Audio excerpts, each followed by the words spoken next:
Okay, so are we rolling yet? You can't use that. I don't know. Oh, no. From here, please continue. No. Because it's nice to be told that I'm smart, but I'm also... You are really smart. You're so smart. Devastating wit and yes, astonishingly... You're witty and you're very, and you're smart tall, and all these things. Superlatives. And you just are going to talk and I'm going to listen. This is life peaking right now. No, can I just savor this? Yeah. It's not going to be this. This is like Buzz Aldrin walking on the moon. It's all downhill after this. There's nothing for me. Before I get to this, and it's a lofty introduction I have for you. Okay. It's going to be embarrassing and obsequious. Okay. This is quite a media tour you're doing for this reboot that is also a sequel. How do you manage having to do the same anecdotes and being asked the same questions thousands of times in service of a very worthy project? But I can only imagine the exhaustion. I don't even really look at the entire schedule, to be honest. They send me the schedules that are pages and pages long, and I just literally go from now to now to now to now. Otherwise, I would be overwhelmed.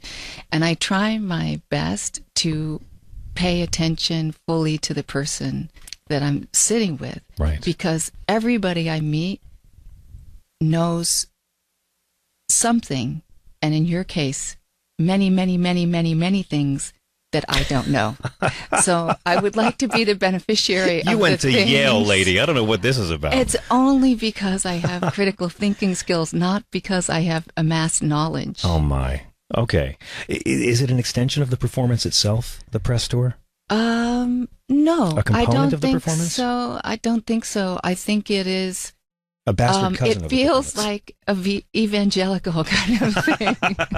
Let me bring you the good news. Change is coming. It feels like that a little bit. Well, you're very good at it. That's exciting. I'm really, doing a press tour. First of all, thank you. I have to take in the compliment. Thank you. Doing it for something that you don't believe in is excruciating. Isn't it the worst? Well, I think then you just say no. You just say no, or, in my experience, having done loads of press tours for projects I wasn't particularly proud of, you find the nugget. You find the thing that you're really happy to talk about impassionedly. Yeah. And you can see your favorite actors doing this when they have to go out there and promote something. And they'll talk about the themes or the director or to work with this co-star and the character without actually mentioning the project's rubbish. Here we're lucky. So before I get to the big project, here's the obsequious introduction. Our next guest will be you. She's been in several notable films you might have heard of, including the exquisite and still to this day underrated Devil in a Blue Dress, Last Days at Disco, Roger Dodger. God, I love you in that movie. Before I Fall, of course, you probably know her as Bette Porter on the Showtime drama series The L Word. She's had such a great television career, from Chicago Code to Proof to Taken to, really for me, one of the best experiences on TV in the last couple of years, the remake of The Last Tycoon. Oh, thank you. I love that. Man, so good. She won an NAACP Image Award for actress and was nominated for a Golden Globe Award for Best Actress for a film about dancing somehow. I'm not familiar with it. No, it was about welding. Welding, for playing a welder in a film that I the title's on the tip of my tongue. I'll get to it. She turned down St. Elmo's Fire so she could finish Yale, just like you and me. And this woman went to Standing Rock twice. As if that's not enough, she now stars in L Word Generation Q on Showtime, which sees the L Word getting sort of the treatment that Watchmen got on HBO. It's a reboot that is also a sequel. It covers so many issues, not just LBGT politics, but the politics of opioid manufacturers, the politics of consensual workplace relations in the era of Me Too, because Bette Porter is running for LA mayor. Let the fun begin. Jennifer Beals, welcome back. Thank you. Thank you. Thank you. It seems like it was inevitable in the golden age of reboots that a show that really deserved one, like the L Word, would get it. But I'm curious, what were your requirements before you would sign on to something, particularly after a final season that, let's just say, was controversial for some people? Well, I was actually one of the instigators to bring it back on the air. So what had happened was Kate Mennick, who plays Shane, and Leisha Haley, who plays Alice, we're all friends. And after the show went off the air, we really expected something to take its place because it had been so successful. And we thought, there'll be a spate of lesbian-centric shows. And that never happened. And then we became aware that the L word was still a topic of conversation in online chat rooms and on social media, and that people really loved the show. And then it became clear that there was this new generation that was changing the conversation, and that the ground was shifting right beneath our feet. And wouldn't it be incredible to have the L word come back and include these discussions somehow? And we approached Eileen Chaikin, our original showrunner, about it, and she was excited about it, but she was busy with Empire. And then the 2016 election happened, and actually I was in South Dakota, and I was supposed to drive to Standing Rock to deliver some supplies to the Red Warrior camp the following morning. And I was texting with Eileen as the returns were coming in, and we were both panicking, I think it was fair to say. And we vowed to get together to try to figure out what we could do to be helpful. And we met November 18th, because I have a picture of it, so I remember, and decided to rededicate ourselves to bringing the show back and to bring visibility and agency to a community that we knew was going to be attacked immediately. I'm really glad it's back, because besides the fact that it's hugely entertaining and it's really smart, it moves really well and has great themes, I felt the same way. I mean, we had an election where the most anti-gay governor in America became a heartbeat away from the presidency, and the president, reality show, incompetent, illiterate, racist bigot, was devoted to really punitive harassment of trans people, especially in the military.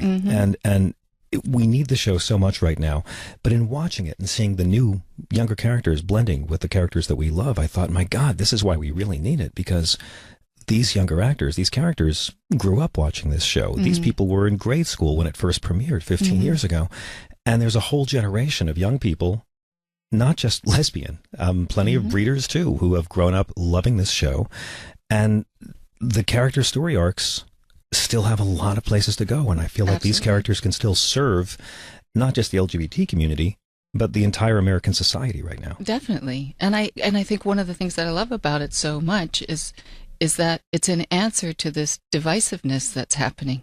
You have a new generation and, what's considered the older generation, but there's no divide, really. They're able to be together and have conversations and work together in a way that I think is aspirational. Oh, yeah. It's not to say that they don't have different ethics and different ways of being in the world, but that there's a way to have the conversation, which I really appreciate. And also one of the things that I really love is that the new generation has completely changed our consciousness about how we talk about gender identity and sexual orientation, to the point where language cannot keep up with their experience. We don't have the ways to express what people are experiencing, really. Yeah.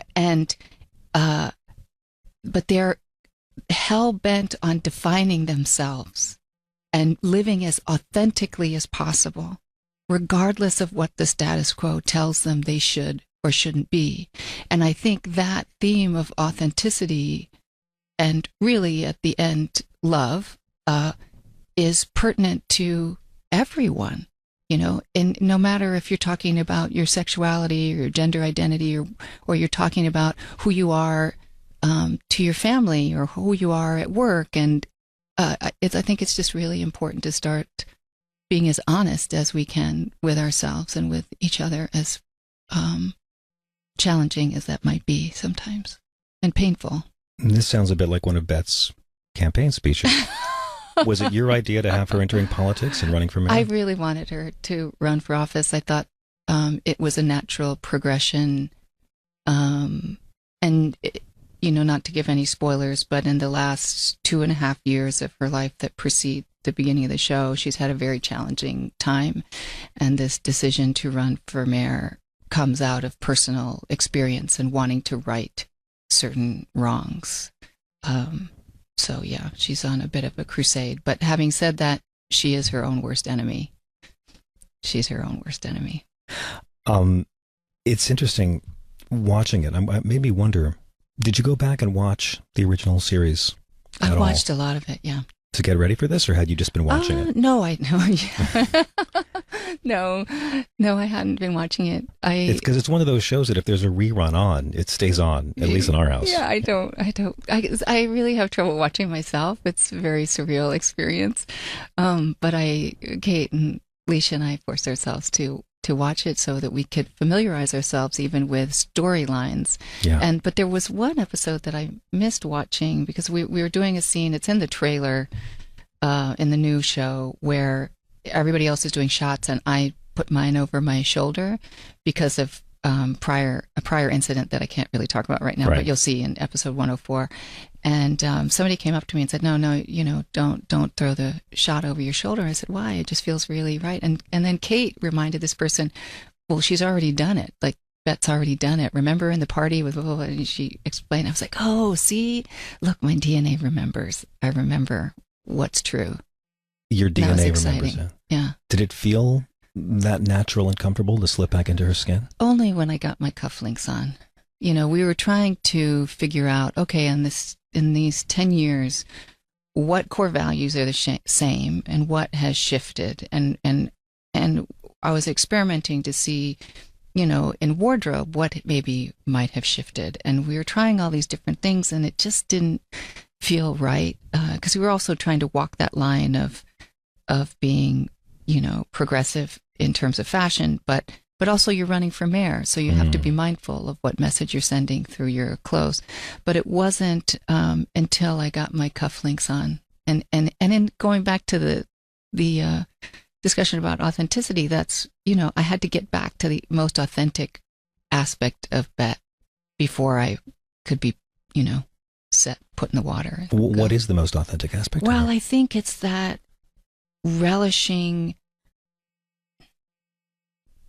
what is a traditionally masculine sense of power. Oh, yeah. I think elegant empowerment is her. Yeah. And it's not, when she inhabits it, it's no longer masculine. It's a very deeply feminine power, but with just a tiny masculine trapping of the cufflink. And it felt almost like medieval or something, like I got to have my saber or something.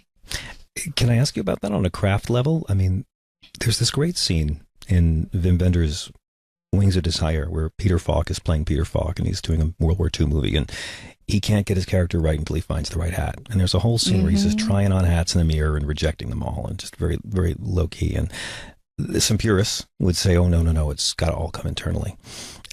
It seems, at least in this case, it really is a combination. Yes. The internal work you do for the most authentic sides of Bet and what Bet is about and what she needs and what she's going for, whether it's in a love scene or running for office, combined with the physical trappings, the external. Mm-hmm. Is that how you've always built a character? A mixture of the internal as well as what in the wardrobe tells me, yes, this is the character signature? Yes, and I think it's the each inform the other. I think for me, I definitely start with the internal, and then you certainly don't want the external to fight with the internal unless that's somehow a mask that the character is putting on. But you want it to enhance the internal. Yes. And so for me, when I work on the internal aspects of Bet, the cufflinks just enhance it. I know for most people who, aren't actors, this sounds, a little silly, but it's really interesting. It's really interesting, the power of costume. And the first time I realized the power of costume, I hope you don't mind me diverging into the story. No, I brought it up. This is okay. Because I love the character, and I find this character to be, I don't know you well, but I do think there's so much of you and your values imbued in this woman. So please tell me. Well, when I was a girl, it was shortly after my dad died, and we didn't have any money to speak of, and I was babysitting and dog walking to get money so I could go get horseback riding lessons. And one of the ladies that I walked her dog, she actually had showed horses, and I had a horse show coming up. And, our instructor said you need breeches and a white shirt and hunter boots, those tall boots that go up to the knee. And, we didn't have money for that stuff. And my mom, she spent $50, which was a big deal, to buy me the plastic version of the leather boots. And I was thrilled, and they were so beautiful. And the woman that I was walking the dogs for loaned me these beautiful pair of breeches that she had. They were just exquisite. And I had a new white shirt, and I got to the horse show, and every single girl had a jacket, and I didn't have a jacket. And I was about to go in the ring, and my mother and I remember this story differently. My mother, in the event before mine, the advanced riders were riding, and there was this one girl named Laura who was extraordinary, and she won her event. And so as she's coming out of the ring, and we're all waiting in the wings with our horses in the barn, so she passes me with her horse, and she looks at me and she says, "You don't have a jacket?" And I said, "No, I don't have a jacket." And she said, "Why don't you borrow mine?" And so she gives me her jacket, and I become Laura. And while I'm in the ring and I'm on my horse, I'm Laura. And after we ride, we line up in the center of the ring. They call third place, they call second place, and then they call my name. And I still have that trophy. And it always serves to remind me of the power of the imagination and a really good jacket. I think you've just explained the power of costume to the real person. Hopefully. Has it surprised you over the years, since the original version of Aylward went off the air, how many heterosexual people have drawn such inspiration and entertainment from the show? I mean, for so many people who would love to have a gay friend, this is the kind of show that is their gay friend. Well, I think for women, it's the joy of seeing powerful female friendships and seeing a female-centric world. One of the things that the L Word certainly did was shift that paradigm of a heterocentric world, but it also shifted the paradigm of a male-centric world. And for particularly for women to be able to see these powerful, aspirational, flawed women support one another and go through the trials and tribulations of their lives together, I think is gratifying. It's amazing how universal Bet's story feels in this, despite the fact that she's this dynamic, incredible woman with stellar cufflinks running for mayor. And yet the primary relationship in her life now is with her daughter. Mm-hmm. And it's some of the best scenes in the pilot. Thank you. Absolutely. I'm wondering, was that important to you? It's to have hugely that important be to me. The defining relationship with this chapter of her life. Yeah. I mean, I really feel like my primary love story in the first season is with my daughter. Yeah. And she's played by Jordan Hull, who's just extraordinary. Just really, really extraordinary. Like very wise, very grounded, funny, extraordinarily talented human being. And so creating that relationship with her was just really a joy.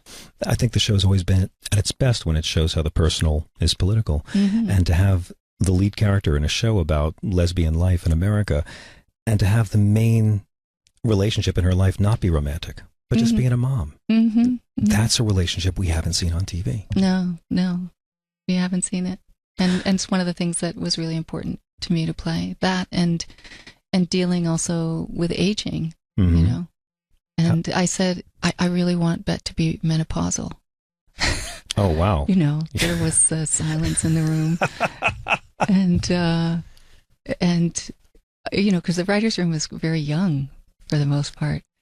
And I just kept sending them articles of what happens and talking to them and trying, and then I don't think they wrote it right away. I just started playing it. And then it started to get written in a little bit more. It's a bit awkward because anyone watching the show will see that Jennifer Beals doesn't age.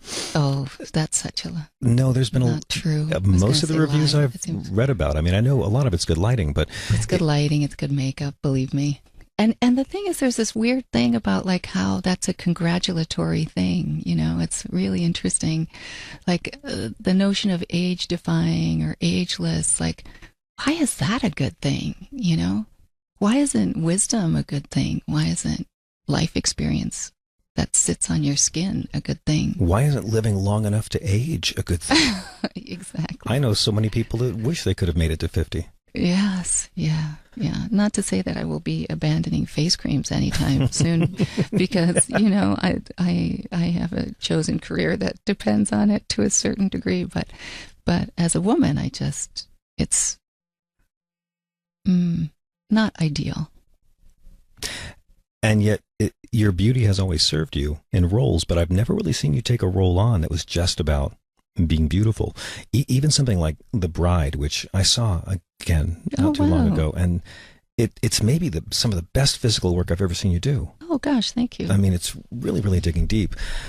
And I was wondering, you've never shied away from the fact that what you learned about your sexuality from this role was that you're really straight. Yeah, I'm so square. I'm just the most uncool person on set at any given time. The star of the L Word is the most uncool person. It's true. Well, but that's interesting because we're in a time now when people who aren't actors are weighing in quite a bit about what kind of actors are allowed to play what kind of roles. Yes. Where we've seen cis actors being told they can't play transgender characters. Mm-hmm. And yet you're someone who is unabashedly straight, and yet no one's ever had issue with you playing a gay character, mainly because of the quality of the performance. Well, that's kind of you. I think it's absolutely. Also because I started the role at a time when that wasn't as much a part of the conversation as it is now. And I think now that might be different. Like if I started playing Bet right now, that would be different. But I take playing Bet very, very seriously. I take playing a lesbian character very, very seriously, and wanting to serve the community to the very best of my ability very, very seriously. And I am an ally and will continue to be. And I hope that there are more out actors who will inhabit these roles. But certainly in the casting process, you can't ask somebody if they're gay. You don't know where they are in their process of self-identification. Kate Menig, for example, was not out yet during the original L Word, and it would have been inappropriate to, start grilling her about her own personal identity at that time, making that a prerequisite to play the part. It's a very tricky conversation. I just hope that more self-identifying queer actors, will feel comfortable enough to come out and inhabit those roles. I think we're seeing that. I think so too. I hope it just grows so that the pool becomes so large that gay actors are playing straight parts and straight actors are playing gay parts, and you just have complete equality. But I don't think we're anywhere near that space yet, because people need to inhabit and create their own stories right now. I think that's that's where we are in history. It's very, very important. Does the original series hold up for you, watching it again? Oh, I think it has so many interesting points that it makes, and I think the joy is there and the love is there, and the only thing, certainly I wish we had, and that's 20/20 hindsight, right? And it's looking back from a different vantage point of, wanting to have a trans actor play a trans role. But, absolutely. But we were at a different time then, it was a totally different time.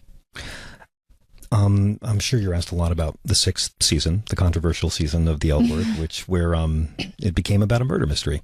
Yeah. And as a fan of the original show, what always frustrated me was that for a show that was so unconventional, for a show that was about breaking boundaries, while I admire the writers and I admire the acting that went into the 6th season, it must have been kind of frustrating to have had what's kind of a conventional plot device take over the final season of a show that was about smashing convention. That's to say, take away nothing from the work of those on it. I just didn't. I thought, I just didn't want Bet to be perceived as a criminal, like even potentially as a criminal. Like it didn't.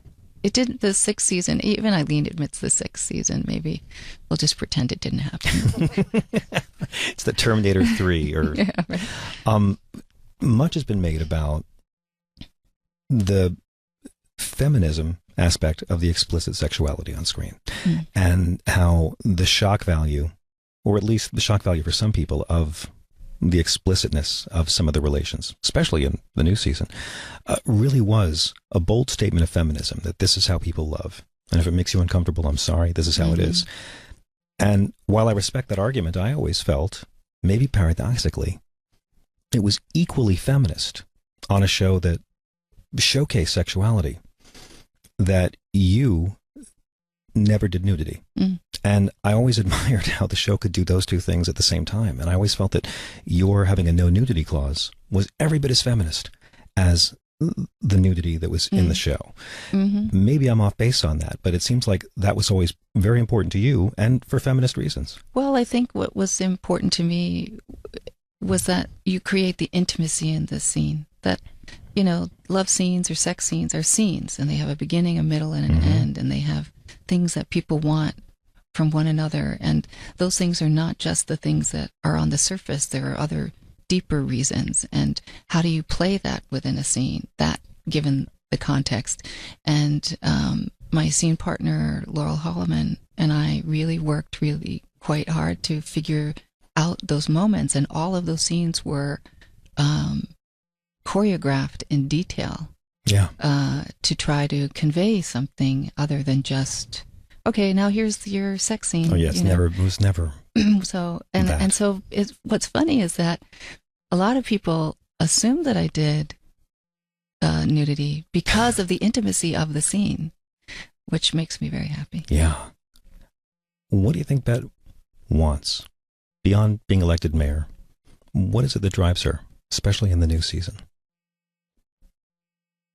That's a really good question. I think she really, really needs to heal, and she doesn't know how. Did this character make you a better actor?